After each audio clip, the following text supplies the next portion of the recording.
Olá a todos. Señores ministros de la Corte, señores gobernadores, señores diputados, Senhores ministros da Nação, senhores governadores, senhores deputados, senadores nacionais, presidentes e dignatários estrangeiros, argentinos. Hoje começa uma nova era na Argentina. Hoje, damos por concluído um longo e triste momento de decadência e damos início a um caminho de reconstrução do nosso país. Los argentinos, de maneira contundente, han expresado una voluntad de cambio que ya no Nós, argentinos, de forma contundente, expressamos uma necessidade de mudança que já não tem retorno. Hoy enterramos décadas de fracaso. Não há forma de retrocedermos. Hoje enterramos décadas de fracassos, embates e disputas sem sentido. Disputas que a única coisa que conseguiram foi destruir o nosso país e nos deixarem na ruína. Hoje começa uma nova era na Argentina. Uma era de paz e prosperidade. Uma era de crescimento e desenvolvimento. Uma era de liberdade e progresso.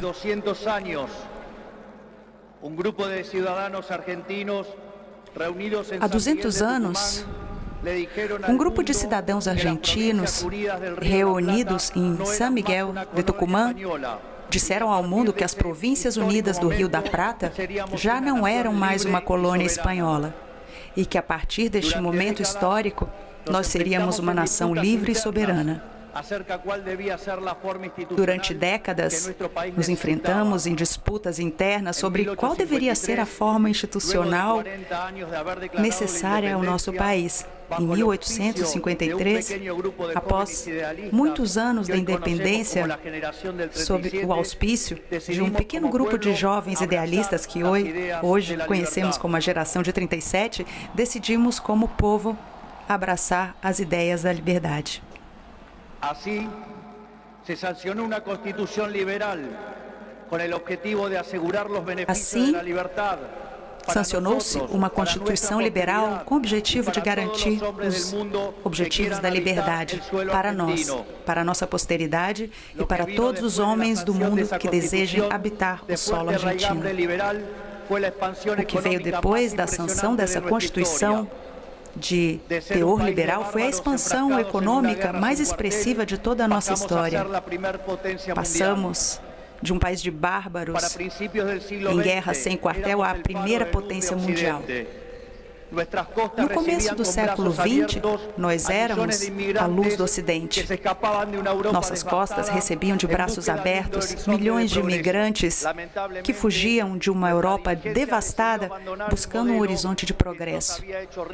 Infelizmente, a nossa liderança decidiu abandonar o modelo que nos tornou ricos e abraçaram as ideias empobrecedoras de coletivismo.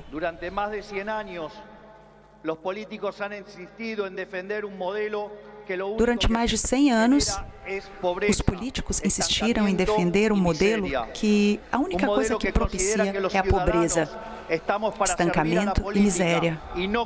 Um modelo que considera que os cidadãos estão aqui simplesmente para servir a política, e não que a política existe para servir aos cidadãos. Um modelo que considera que a tarefa de um político é dirigir a vida dos indivíduos. Um modelo que considera que a função de um político é dirigir a vida dos indivíduos em todas as instâncias e esferas possíveis. Um modelo que considera o Estado como um botim de guerra que deve ser distribuído entre os amigos. Esse modelo, senhores, fracassou. E fracassou no mundo inteiro, mas especialmente esse modelo fracassou em nosso país. Assim como a queda do Muro de Berlim marcou o final de uma era trágica para o mundo, essas eleições marcaram o ponto de ruptura na nossa história.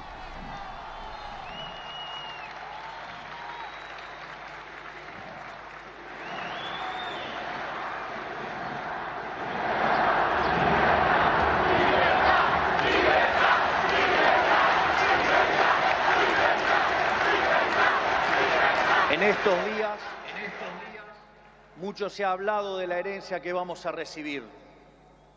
Nesses dias, falou-se muito sobre a herança que vamos receber. Deixe-me ser muito claro nesse momento. Nenhum governo recebeu pior herança do que a que estamos recebendo agora. O kirchnerismo, que em seus inícios se jactava de ter superávit gemelos, o kirchnerismo, que no começo se gabava dos seus métodos, se gabava do superávit interno e externo, hoje nos deixa grandes déficits de 17% do PIB.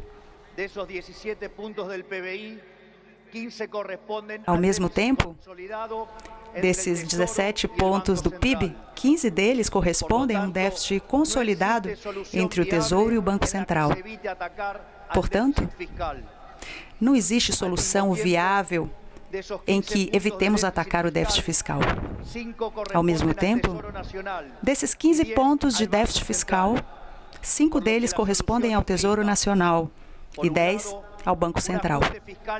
De forma que a solução exige, por um lado, um ajuste fiscal no setor público nacional de 5 pontos no PIB, que, ao contrário do que havia no passado, vai diminuir quase totalmente e vai cair sobre o Estado e não sobre o setor privado.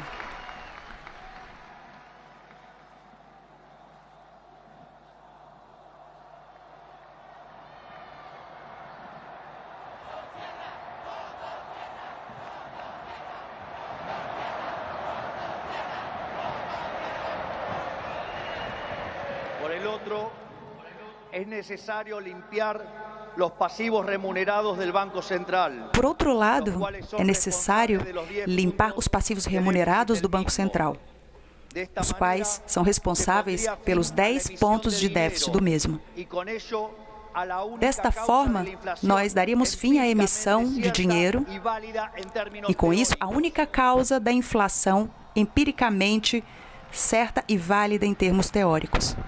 Sin embargo, dado que a política monetária atua com rezago. Entretanto, considerando que a política monetária funciona com uma defasagem que oscila entre 18 a 24 meses, mesmo quando nós deixamos de emitir moeda, nós continuaremos pagando os custos do excesso de gastos.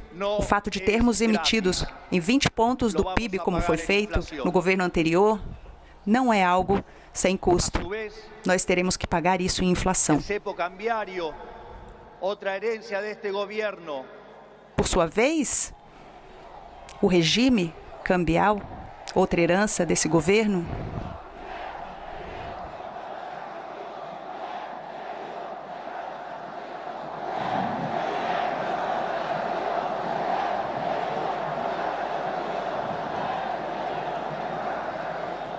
a su vez, el cepo cambiario, outra herencia deste governo, por sua vez, o cepo cambial, o sistema de restrição à compra de dólares, que é outra herança desse governo, não apenas constitui um pesadelo social, mas implica em altas taxas de juros, em um escasso nível de emprego formal e salários miseráveis que provocam o aumento de indigentes. E, além disso, o resto do dinheiro na economia é 2 vezes acima do que tínhamos antes. Para que vocês entendam bem o que significa isso, vamos nos lembrar que Rodrigaço multiplicou 6 vezes a taxa de inflação, de forma que um evento similar significaria multiplicar a taxa de inflação em 12 vezes. E considerando que a mesma viaja no ritmo de 300%, nós poderíamos chegar a uma taxa anual de 3.600. Ao mesmo tempo, calmem, não acaba aqui. A herança, sim. Por sua vez, dada a situação dos passivos remunerados do Banco Central, que é pior do que tínhamos antes do período de alta inflação de Alfonsín, em muito tempo poderíamos quadruplicar a quantidade de dinheiro e, com isso, levar a inflação a níveis de 15.000% anuais. Essa é a herança que nós estamos recebendo, uma inflação de 15.000% anual, contra a qual nós vamos lutar com unhas e dentes para eliminá-la.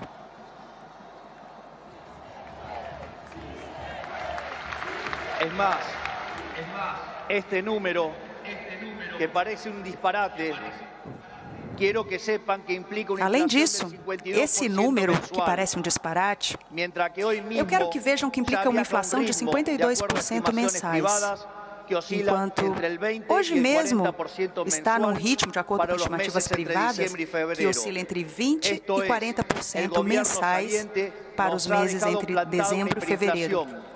Isto é, o governo anterior nos deixou uma hiperinflação e a nossa prioridade máxima fazer todos os esforços possíveis para evitar tal catástrofe que levaria à pobreza muitos cidadãos e aumentaria a indigência, que aumentaria acima de 50%. Consequentemente, não há solução alternativa ao ajuste. Por outro lado, a herança não termina aí, uma vez que os desequilíbrios em tarifas são equiparáveis apenas ao desastre causado pelo kirchnerismo em 2015.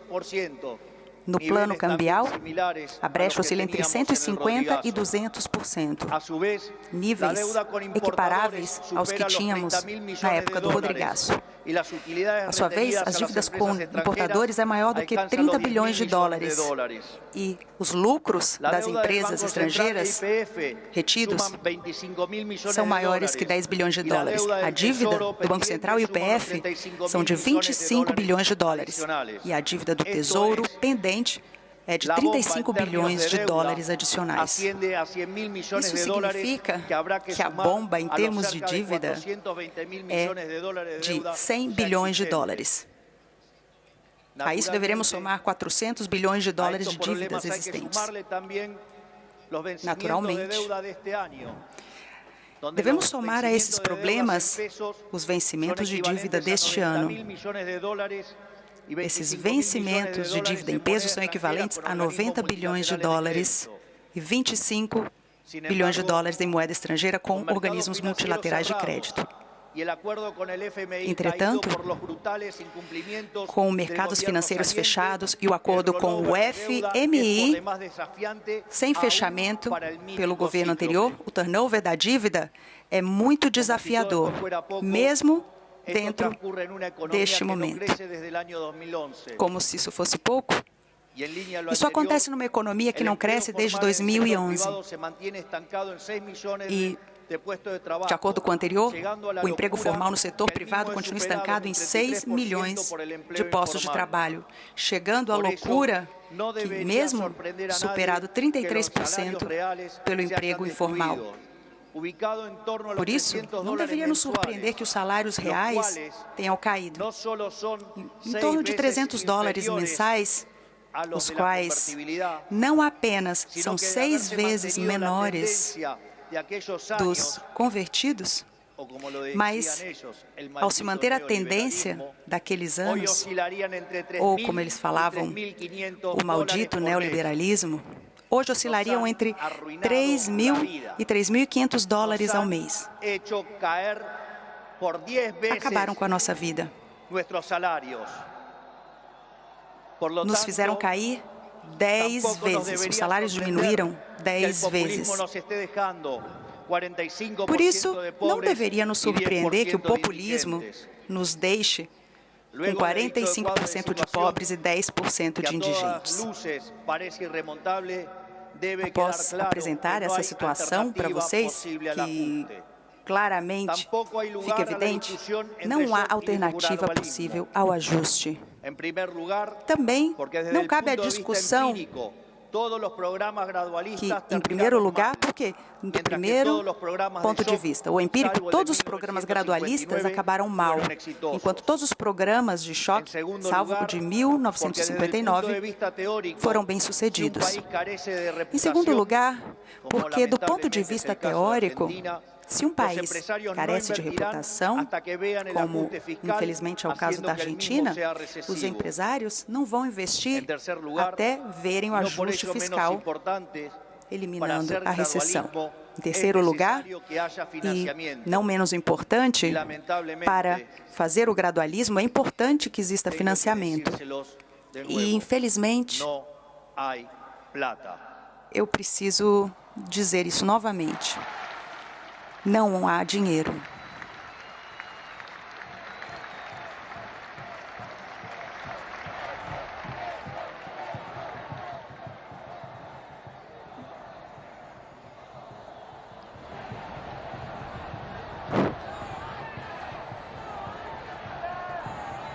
Por ende, a conclusão é que não há alternativa ao ajuste. Adicionalmente, a conclusão é que não há alternativa ao ajuste, não há alternativa ao choque. Naturalmente, haverá um impacto negativo no nível de atividade, de emprego, nos salários reais, no número de pobres e indigentes. Haverá inflação, é verdade. Mas não é diferente do que aconteceu nos últimos 12 anos. Lembrem-se que os últimos 12 anos tivemos um PIB per capita que diminuiu 15% num contexto em que possuíamos um acúmulo de 5.000% de inflação. Portanto, faz mais de uma década, na verdade, que nós vivemos nessa situação. Portanto, esse é o último mal-estar antes da reconstrução da Argentina.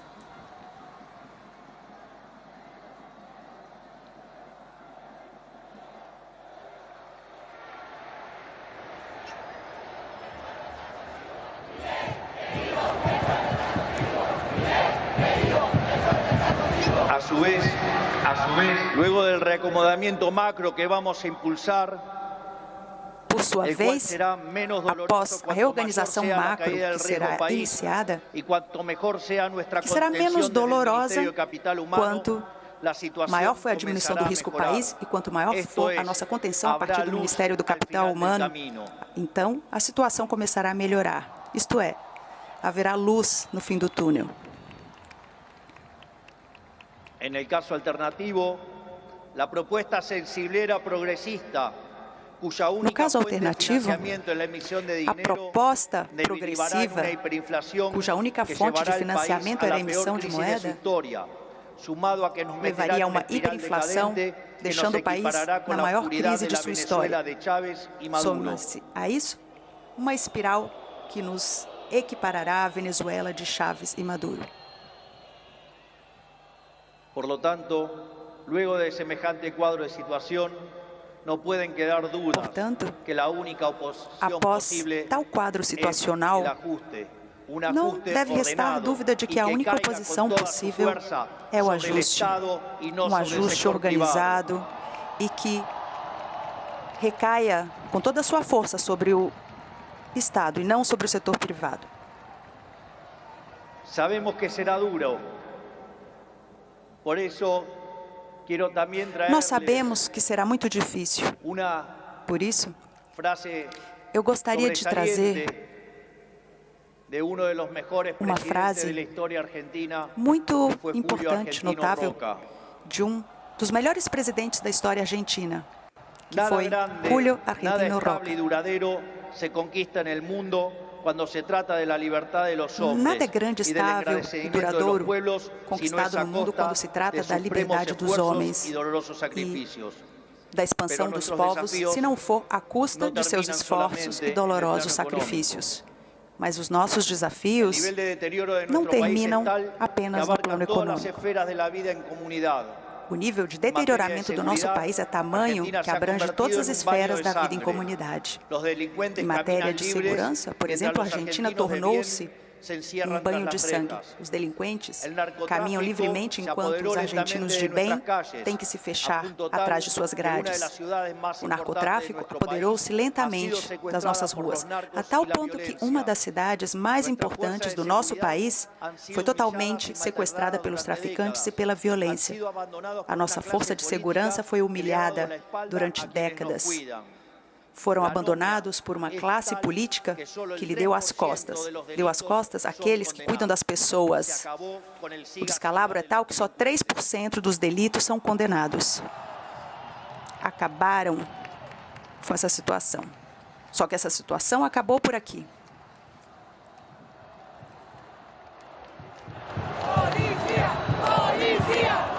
En materia social, estamos recibiendo un país donde la mitad de la población es pobre. Em matéria social, nós estamos recebendo um país em que a metade da população é pobre, com o tecido social completamente rompido.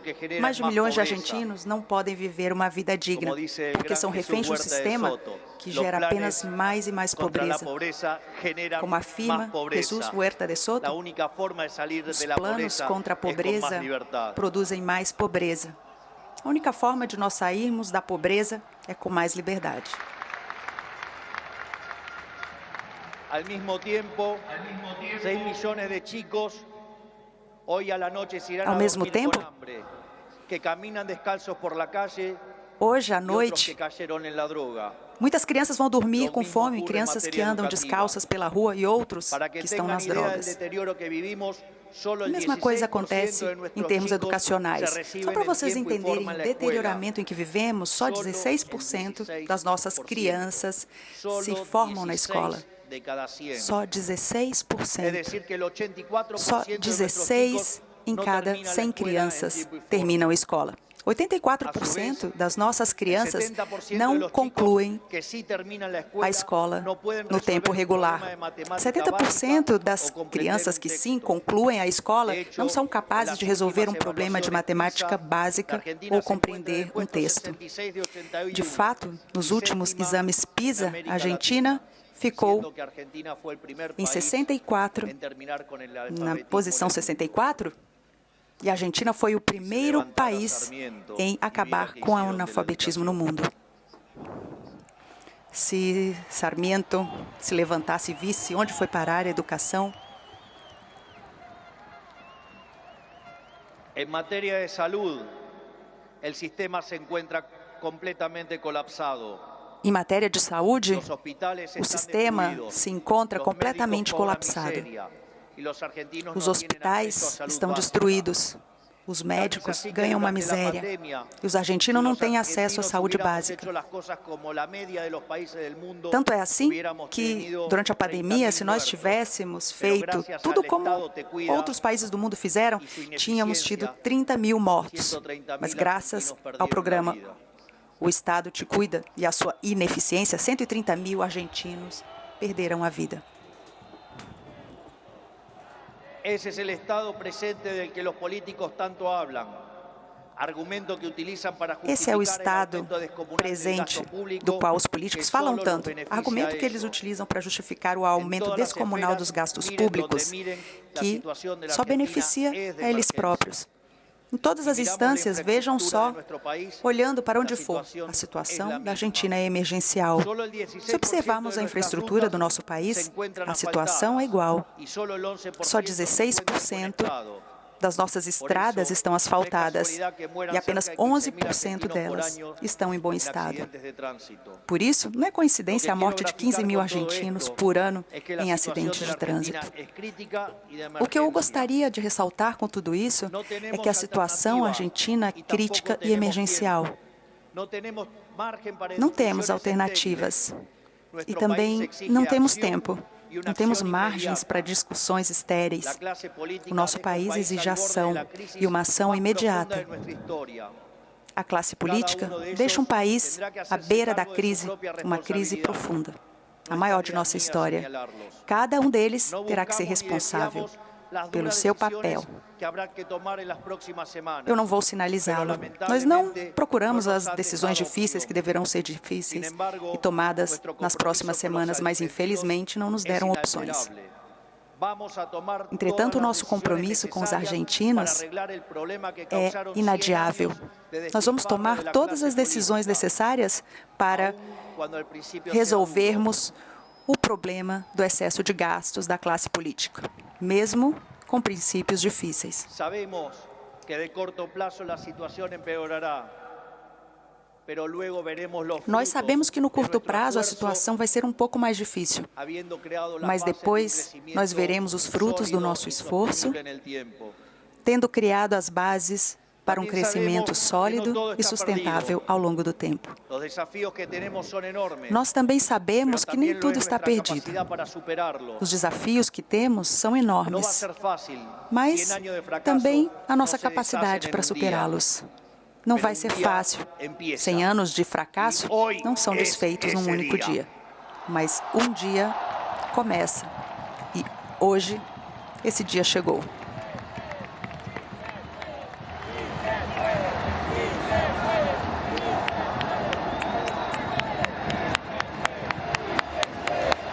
Hoy empezamos a desandar el camino de la decadencia y comenzamos a transitar el camino de la prosperidad. A sair do caminho da decadência e começamos a transitar o caminho da prosperidade. Temos tudo para sermos o país que sempre sonhamos. Temos recursos, temos as pessoas, temos a criatividade e, muito mais importante, nós temos a resiliência para sair adiante. Hoje, nós abraçamos novamente as ideias de liberdade, essas ideias que se resumem na definição de liberalismo do nosso grande prócer das ideias de liberdade, professor Alberto Venegas Lynch, que fala: o liberalismo é o respeito irrestrito pelo projeto de vida do próximo, baseado no princípio da não agressão, em defesa do direito à vida, liberdade e propriedade, cujas instituições fundamentais são a propriedade privada, os mercados livres de intervenção estatal, a livre concorrência, a divisão do trabalho e a cooperação social. Nessa frase, de 57 palavras, nós temos o resumo da essência do novo contrato social escolhido pelos argentinos.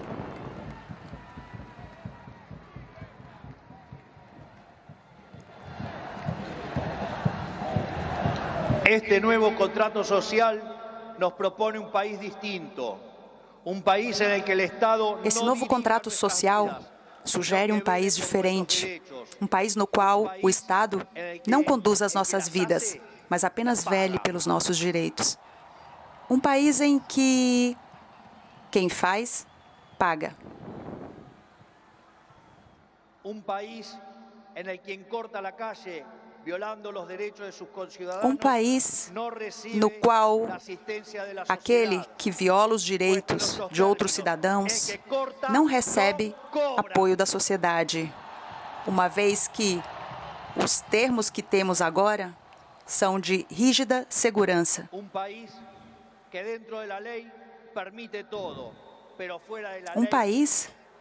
que, dentro da lei, permite tudo, mas fora da lei não permite nada. Um país que apoia aqueles que precisam, mas não se deixa enganar por aqueles que utilizam os mais desfavorecidos para se enriquecerem. Em quanto à classe política argentina, quero dizer-lhes que não venimos a perseguir a nadie. Em relação à classe política argentina, eu gostaria de dizer que nós não estamos aqui para perseguir ninguém. Não viemos saudar dívidas antigas, nem discutir espaços de poder. O nosso projeto não é um projeto de poder. O nosso projeto é um projeto de país. Não pedimos acompanhamento cego, mas não vamos tolerar a hipocrisia e a ambição de poder interferindo na mudança desejada pelos argentinos. Todos aqueles líderes políticos, dirigentes sindicais e empresariais que desejem se unir à nossa república, nós os receberemos com os braços abertos.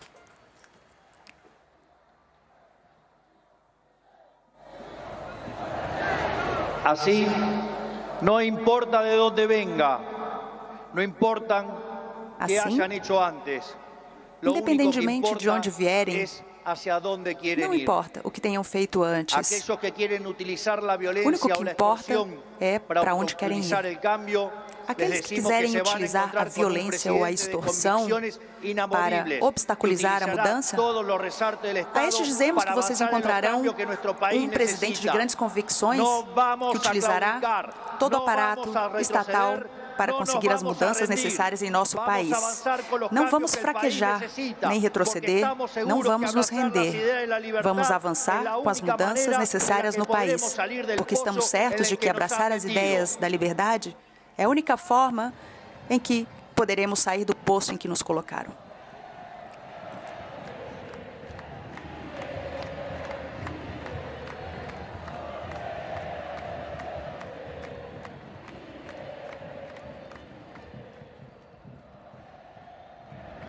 Por lo tanto, y para ir terminando, que quede claro, hoy comienza una nueva era en Argentina.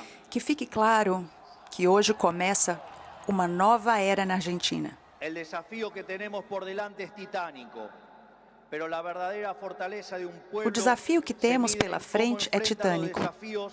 Mas a verdadeira força de um povo se mede na forma pela qual enfrentamos os desafios quando surgem. E sempre que acreditamos que a nossa capacidade de superar os desafios foi alcançada, nós olhamos para o céu e nos lembramos que essa capacidade poderia ser ilimitada. O desafio é enorme, mas o enfrentaremos com convicção. Trabalharemos de forma incansável e chegaremos ao nosso destino. Não é coincidência que essa abertura aconteça nessa festa, na festa da luz. Estamos celebrando a essência da liberdade. A Guerra dos Macabeus é o símbolo do triunfo dos fracos sobre os poderosos, dos poucos sobre muitos, da luz frente à escuridão, das forças da verdade diante da mentira. Porque vocês sabem que eu prefiro dizer uma verdade incômoda em vez de uma mentira desconfortável.